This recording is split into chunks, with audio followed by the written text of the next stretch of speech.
Are you wanting me to tell? Okay. So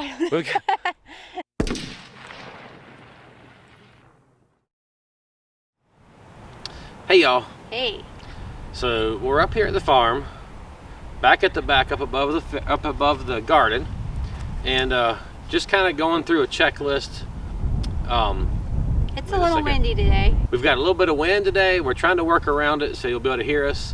But we're up here trying to make a final checklist of things that we've got to do before we get the farm listed. We were hoping to have had it listed already, but there's a lot to do. And the weather's been uncooperative. Yes. It's been a lot of rainy days, and then you got to wait for it to dry up after it rains, because this is slippery up here and it gets muddy. We've gotten a lot done. I mean, oh yes, yeah, a huge amount done. There's just a lot to do. Yep. So getting the list done, and we were thinking about you know how they say the grass is greener on the other side, and you know it's kind of really, they say act like really it's not, and they say, what is it, water your own grass. If you think the grass is greener on the other side, try watering your own grass, which there's an element of truth to that. Yes. And we do need to learn to be content with what we have and where we are. But we were thinking about that and talking about that because of our prior living situation to the house. We were living in campers, and I can promise you that the grass was definitely greener on the other side of that. And we made the best of living in the campers, and we didn't know how long it would be. We didn't even know until the day it happened that we'd be moving to a house, pretty much. Yeah. We decided the day before we needed to try to find a house, and the next day we were handed keys to a house. So yeah, really crazy. But it's just one of those things, like, it's just not an absolute. You can't always say, oh, well, the grass is not actually greener on the other side. You know, it really sometimes is. I've never really thought about it. I've always just like been, oh yeah, I kind of go with the saying, you know, but yeah. In this situation, I mean, if you ask any cow, they're going to tell you the grass is definitely greener on the other side. I mean, there's a lot of situations that the grass is greener on the other side. We had done the best we could with the campers. We had watered it until we were dealing with mud. You know, I mean, it just, you know, just per se, it just, you can't do but so much. Yeah. And if you've done all you can in your situation, you gotta just hunker down. Yeah.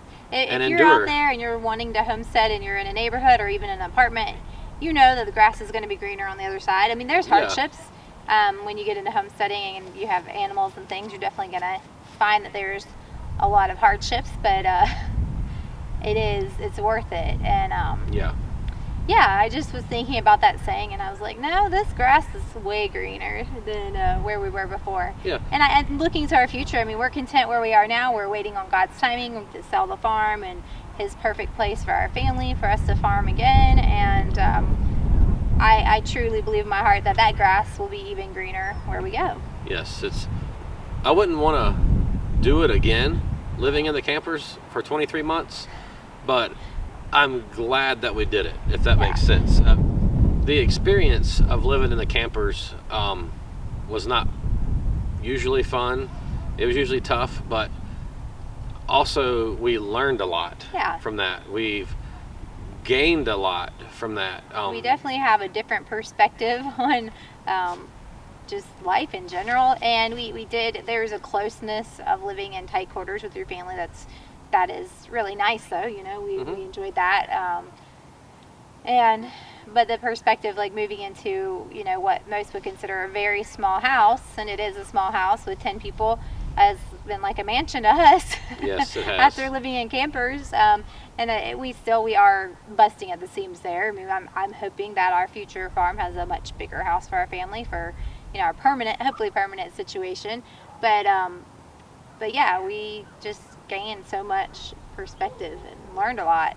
Learned how resilient we are.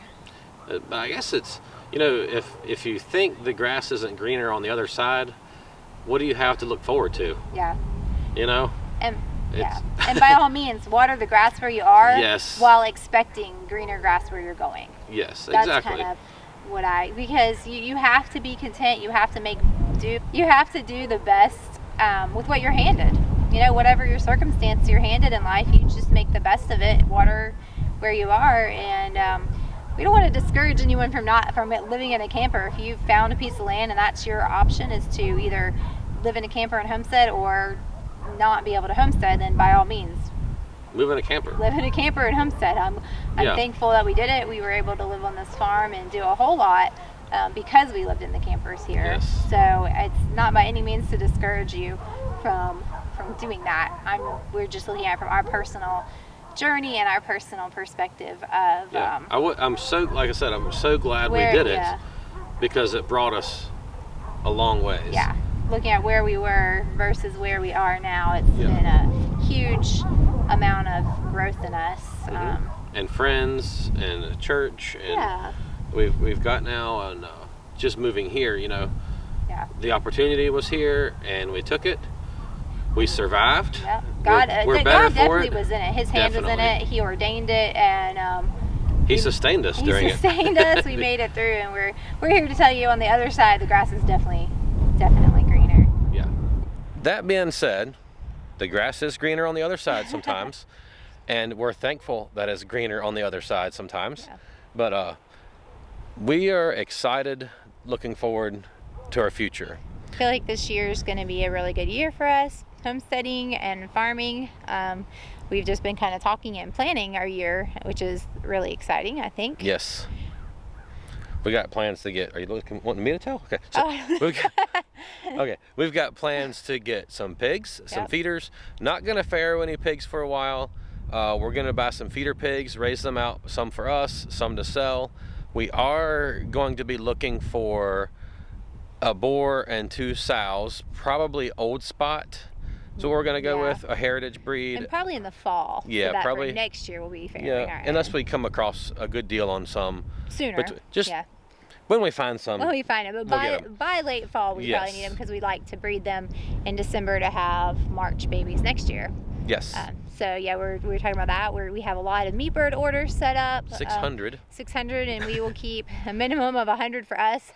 This is going to be our year for chickens. The last chickens. 2 years has been a flop, but this is going to be our year. We're going to do meat birds. We're going to sell some. So we'll have, when we get piglets to raise out, we'll raise a couple for us. Sell some. We have our steers for butchering this year, and then one for our family, which really we eat more than one. But if we do a lot of chicken and pork, we should be okay. Yes. And then, of course, we have a lot of cows to do this year. There'll be calves starting to hit the ground. Should be the most calves we ever had. Yeah, pretty coming in the next couple months. Our milk cows are all due late spring, early summer. We have ducks. We had 6 khaki Campbells, presumably. What we think are khaki Campbells. And then we were at Rural King the other day, and they had this really cute little spotted duck. We're not really sure what it is. It was the only duckling. One that was spotted, and Kylie had to have it. So we came home with the duckling. Yes. So we have another one. We have our bantams. We have 8 bantams, and then we have all of our new pullets, and our chickens are laying eggs. We got like 22 eggs yesterday. Yeah. We need to sell some eggs. Yeah, we're going to start selling eggs. So, and then just some other things we'd like to do in the future. We're going to, once our milk cows have their calves, we'll be starting our herd share back up. So there's just a lot, and I'm looking forward to the next phase where we get moved to a new homestead and settled, and we can really hit the ground running with all of our plans. Yeah. So hopefully y'all can hear us because the wind is gusting and then not, but we've got this new microphone. Yes. A new microphone wind blocker, which is called a dead cat. A dead cat. That's makes funny. me laugh. But anyway. But yeah, I think that's going to wrap us up. Yeah, that should be it. We appreciate y'all. Thanks for hanging out with us. We hope that we're encouraging to you today. If you're not already subscribed to the channel, please go ahead and subscribe and hit the notification bell so you can be notified every time we upload a video. Give us a thumbs up so YouTube will know that you're enjoying this. And hey, comment below. Let us know what you've got planned this year for your homestead. And we will catch you guys on the next one. See y'all later.